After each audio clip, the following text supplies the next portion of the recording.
Hey guys, this is Dan with Gears and Gadgets. Thanks for tuning in.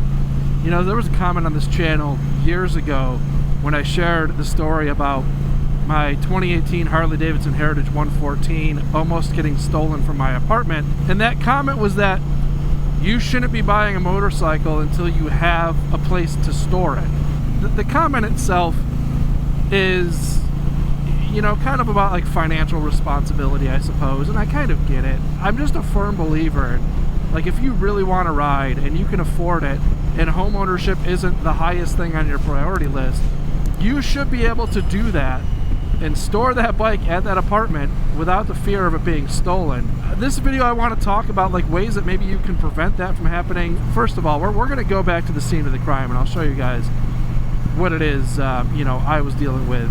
I made a video a while ago talking about how maybe you could put AirTags on your bike, which I've done, but AirTags are kind of limited in their ability because the Apple AirTags will also, if a criminal is looking for them, be very easy to find. I recently just sold a drone on eBay and I got a ping from someone who said, "Hey, I just received your drone and there was an AirTag in the case." I AirTag all that stuff because if it gets stolen or lost in luggage on an airplane or something like that, then I can track it down where it is. But they were able to find that AirTag within like really short period of time. Interestingly enough, that drone ended up in Ukraine, which has my mind going on like, how is possibly eBay going towards a war effort, and was my drone used for this channel now used in some kind of warfare, which is pretty crazy to think. Maybe not, maybe it's just a hobbyist that's all about drones in Ukraine, but I don't know. Interesting story. But either way, what that point is, like, if someone takes your motorcycle, there's a good chance they're going to find that AirTag. And I've worked with this company previously called Monimoto. They actually sent me out a GPS tracker, which I think is the better way to go about tracking bikes. This is the Monimoto 9. It is a GPS tracking unit. I did a video over 3 years ago now on Monimoto. The reason why I even found out about these guys is because of the story that I'm sharing with you now about my bike almost getting stolen. At the end of the video, I'll kind of show you guys how this thing works. So right now, we'll just throw it back to the scene of the crime. This is the neighborhood that I was in. Very nice neighborhood. I mean, got a Porsche rolling out over here. It's kind of like upper middle class Scottsdale area. Now, I was renting this apartment over here. I was never really super concerned about theft. It just wasn't you. Oh my God. Look, if you have kids that are riding around on electric bikes, get them some helmets, especially if they're going to ride in the street. Back to the story here is that this is the apartment that I was in. And I was never, honestly, when I bought the bike, I wasn't worried about it. It wasn't something that really struck me as potentially being problematic. Nicer area, there's some decent cars in here. I had a covered parking spot. I made the choice to buy my Heritage because, again, it just didn't seem like I was going to not buy the bike that I wanted because of fear of criminals. I mean, it's like at some point you got to live your life. That 215, that was my old spot there. As I'm saying, I wasn't worried about it. This is the kind of truck that I suspect tried to steal it. Some sort of like slammed Silverado with temporary tags on it. It's actually crazy to think like all of the wrenching I used to do on this channel for a handful of years involved walking up and down stairs with tools over to the one assigned covered parking spot that I had. That is wild. So what I ended up happening here with this potential theft is I was at work. I drove the truck to work that day. Got home and my neighbor said to me, "Hey, do you know these two guys? They told me they came to pick up your bike." The gentleman who actually had the spot right next to me happened to see it at the time because he was coming to his car, stopped these guys and said, "Hey, what are you doing?" He was like, "I don't believe that you know him. What's his name?" They obviously couldn't tell him my name, and he said, "Get on out of here." But in the process, they actually, whatever idiot was trying to cut the lock that was on my bike, they saw this line stretched out and they tried to cut it. This is the Kryptonite lock that saved my bike from getting stolen that day. This goes on the brake caliper here, and that keeps your tire from being able to spin This is what they were trying to cut. This is no more than a tether to remind you that the rotor lock is on your bike, so you don't try to take off with it on there and tear up your entire motorcycle. In the process of getting startled by my neighbor who questioned them, somehow the guy got his razor blade into the actual leather on the seat, made a slice in it, and that cost me a whole new seat.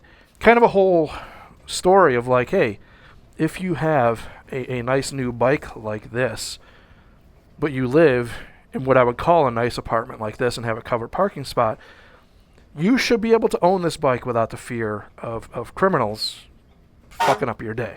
Look, the whole point here is that there's ways that you can prevent this kind of stuff from happening. And worst case scenario, if someone takes it, you should have insurance to help cover that loss or cover it completely. And if you're upside down on it, make sure you have gap insurance. There's all those kinds of things that you can do to make sure that you're protected. But my point is, I would much rather, if something like that's going to happen, I want to track those scumbags down and have them held accountable for their actions of scumbagginess. That's where I am a huge fan of GPS trackers, because, you know, part of the problem with like AirTags is AirTags aren't going to notify you if something is to move. If you have a GPS tracker, that can actually notify you the moment that that thing starts to move when it's not supposed to. And that's the most critical part of trying to recover something, is that time from the moment they start to move it to wherever they're going. And when they get it to where they're going, the time that they're going to spend trying to look for a GPS tracker, which if it's an AirTag, is pretty darn quick. Something like this, the reason why I'm a big fan of Monimoto, is that the device itself, in my opinion, it looks no different than any other ABS module or braking module. You could almost hide in plain sight. It is rechargeable via USB-C, and I actually did charge this thing up last night before filming this video. Point of this is that if somebody were to find an AirTag, they're going to know right away what it is. This is just any other module on your motorcycle. Now, at the time of filming this video, this is $169, and it does have a $49 annual fee because it does run on cellular connectivity.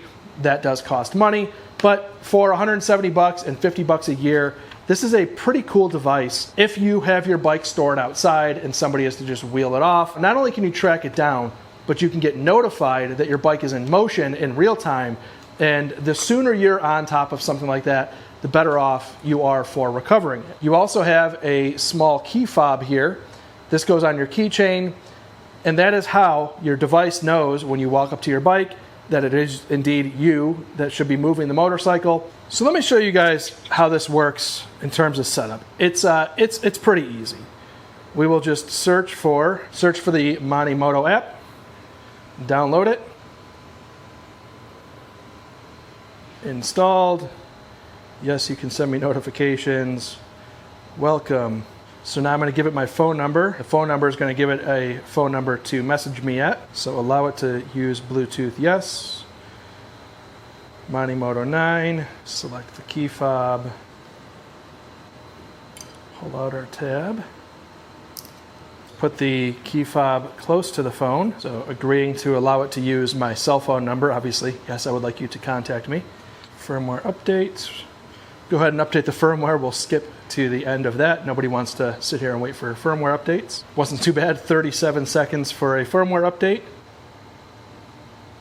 And there we go. We now have key fob and the device is ready. Now for me, this is something where I will be installing this. This was sent to me for the purposes of this video.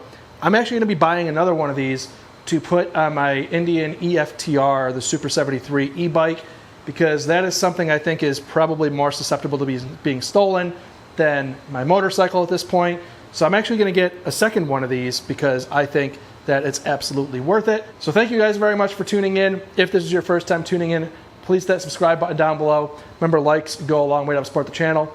See you guys next time.